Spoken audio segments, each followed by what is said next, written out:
Hi there, and thank you so much for tuning in. If you're new to the podcast, the channel here, very welcome. If you have been here before, thank you so much again for tuning back in. Today, I wanted to go over an email from Mike, who has contributed so much to this channel. He Just for a kind of quick background here, he connected with me about 3 months ago.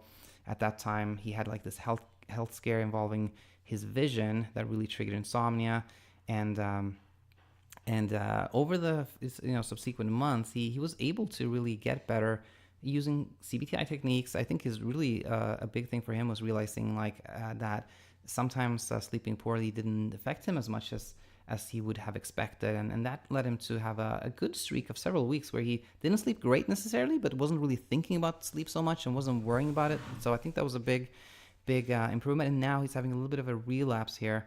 I think there is some stress at work that is triggering that. But before we get to this email, as always, nothing here is medical advice to anyone, but just general thoughts and general thoughts and comments that I hope will be helpful to you, Mike, or anybody else that is tuning in. So this said, let's get right to this email. So I got this email 1 day ago, and Mike is writing that he has 3 questions. So the first one: in Boston, should I operate in Dallas time or Boston time for sleep restriction therapy? So Mike lives in Texas, and he's going to Boston for 5 days, Monday through Friday, and he's doing this thing called sleep restriction therapy. So for you that are new to the channel, sleep restriction therapy or bedtime restriction is when you limit time in bed to increase your sleep drive, so to sleep better. This is a key cognitive behavioral therapy for insomnia technique. And so what Mike is doing is that he's not going to bed before, I believe, midnight. Even if he's tired, not before midnight. He gets up around 5:30 in the morning, so he has a sleep window of about 5.5 hours. And now he's traveling for a few days to a new time zone. What should he be doing? This is a tricky question.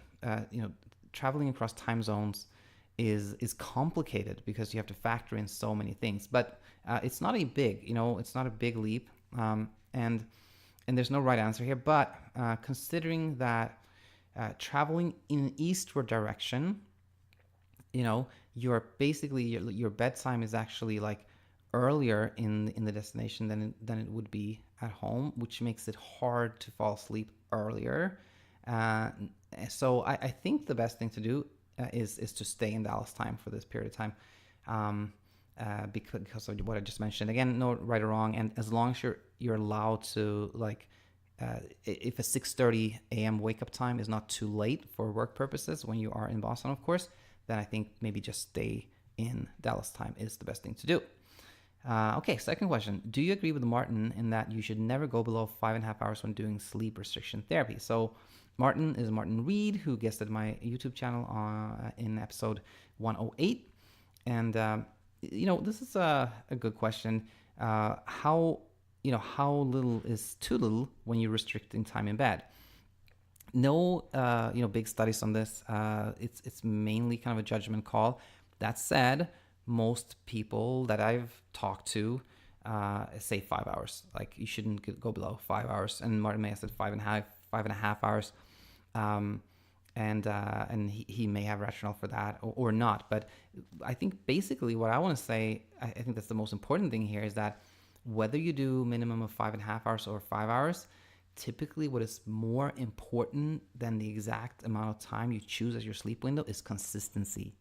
Consistency that, you get up in the morning and you stay up throughout the day. And then if you do a 5.5 window, 5 hour window, 6 hour window, usually is not the kind of make it or break it portion of this, but it's rather how disciplined or how successful you are in following the general recommendations. But so a little comment on that. And now moving over to number 3 here. When I sleep on the couch and then I wake up during my sleep window, should I get completely up and sit up, or is it okay if I stay on the couch while watching boring YouTube videos, waiting to get sleepy again? And here, a lot to talk about here. First of all, a little background here. Mike, since I think his entire life really, adult life that is, has been sleeping on a couch. So he's really like used to that. That's kind of a sleep environment. Now, he's asking about something called stimulus control, which is another key cognitive behavioral therapy for insomnia technique. And that technique really is there to kind of reassociate the bed, or the couch in Mike's case, with sleeping. And oftentimes with insomnia, the place where you sleep becomes associated with not sleeping, and to try to break that association, you should, if you wake up and you feel like I'm not going to fall back asleep again, or you haven't fallen asleep in a while, like what feels like maybe 10, 15 minutes, then you should get out of the bed, do something else, only go back when you feel sleepy again. Now, Mike is wondering, is it okay if I kind of just stay on the couch and watch boring YouTube videos, or should I, or what should I be doing? So I think there are two good options here.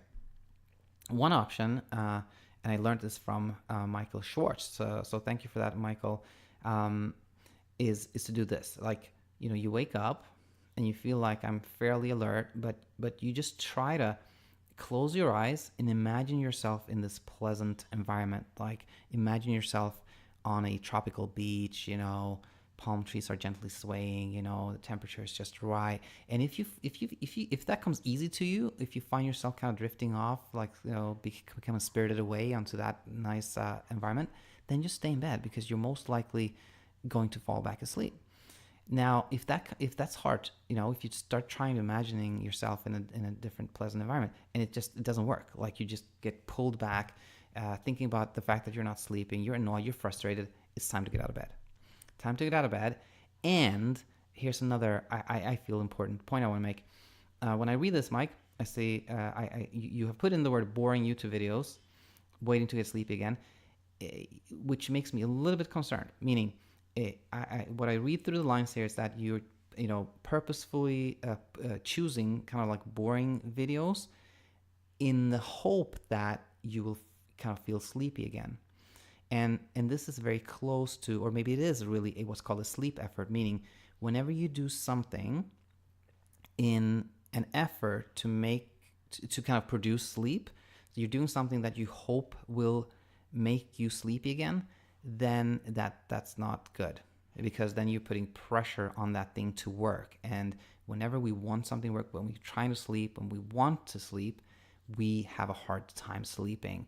So I say, Mike, if you cannot like kind of mentally go to that pleasant space in your mind, then get out of bed and do something that you find is enjoyable, that you're not doing just to keep you busy while you're waiting to get back to sleep.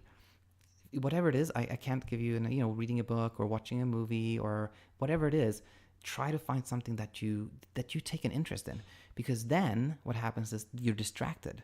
You're no longer thinking about wanting to get back to sleep again, or how long you've been awake, or things like that. You're kind of doing something that you enjoy, and then paradoxically, distracting yourself from thinking about sleep will often really help you feel sleepy again and get back to sleep. So that little point I want to make there. And then just one more thing here. In the lower section of the email, Mike is writing that another key is to remain positive. I am naturally a negative person, and I feel like things always go wrong. And not getting too stressed out about work, which I think has played a major role. Along with not having much going on outside of work, no social obligations, etc. I need to really work on that. Both these things, I think, are big, important insights. Absolutely. Going over the second one, I think if you have work, let's say you work 9 to 5 or whatnot, and then you have some type of obligation that keeps you really busy until 10:30 or 11, then there's not much left. Like, it's already time to wind down and go to sleep. And particularly if you have the problem that Mike has, that you fall asleep unintentionally in the evening, and then having some kind of obligation, something that keeps you busy, is really, really, really, really helpful. Now going back to the first one, positive versus negative thoughts. I want to take this opportunity to read something that I've been thinking about, doing maybe a whole episode on this, but let's go over this. So I read this book, Say Goodnight to Insomnia, several months ago. It's a book by Greg Jacobs, really good. And something that stuck with me was a portion of this book where he talks about a positive or negative sleep thoughts. So I'm going to read a portion of this that I hope will be helpful to you, Mike, as well as anybody else that is tuning in. So this is page 81. The headline is Using Cognitive Restructuring Every Day. And it starts off as, now that you have explored some important scientific findings concerning sleep and insomnia, you should already be thinking in a more positive and accurate way about your sleep and may already be experiencing improved sleep as a result. Now, you listening to this, you haven't maybe read this book, but maybe you've explored the channel. Maybe you have gotten a little bit of insights that may have helped you already. Now, going forward, however, to maximize improvement in your sleep, you must learn to consistently recognize and replace your negative sleep thoughts with more accurate, positive thoughts about your sleep. This first involves becoming more aware of your negative sleep thoughts, which is not always easy since negative sleep thoughts tend to be automatic. That's why you will need to write down your negative sleep thoughts, which will also help you to see how distorted and inaccurate they are. And, just a quick comment on this, it's not only sleep thoughts that are kind of automatically negative. And I read this from another great book on sleep, which is Sasha Stevens. I know I'm blanking out on the name of her book.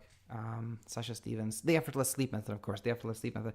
She writes that, many thoughts are kind of inherently negative. Like when we go home and we see that, our spouse has cleaned. We're not like, oh, this is great, so and so clean. But if our spouse did not, then we'd be like, oh my gosh, not again, I'm back. And so we kind of inherently tend to think of things as negative, and that's the same thing that Greg Jacobs writes about here. Now, so what he says that we should do is, and I think you should do this, Mike, is write down any kind of negative sleep thoughts you have on your sleep diary. And I think that's what he's actually gonna, that's where he goes here. So he's just writing in the book here, write down any negative sleep thoughts that you experience at bedtime, while awake during the night, or upon rising from bed in the morning, and then examine your negative sleep thoughts. Are they inaccurate? Are they overly negative? Do you use words such as horrible, awful, or terrible to describe a bad night of sleep? The words you use reflect how you think about your sleep. The next step is to replace your negative sleep thoughts with more accurate and positive thoughts about sleep, or what I call positive sleep thoughts. To make this easier, a list of sample positive sleep thoughts is provided to you at the end of this chapter. So I'm going to end reading that portion there.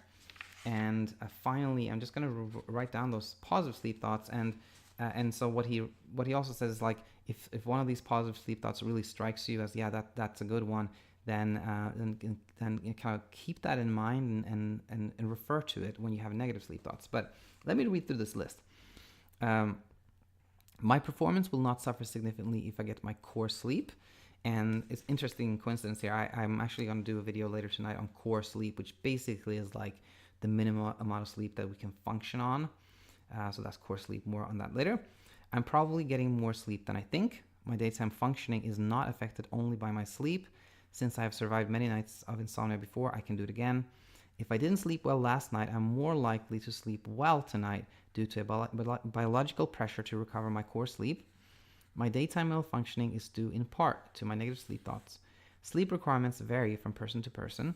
There's no evidence that insomnia causes health problems. In most cases, the worst thing that may happen if I don't sleep well is that my mood will be impaired during the day. If I wake up after about 5.5 hours of sleep, I have gotten my core sleep. I'm more likely to fall asleep as my body temperature falls throughout the night.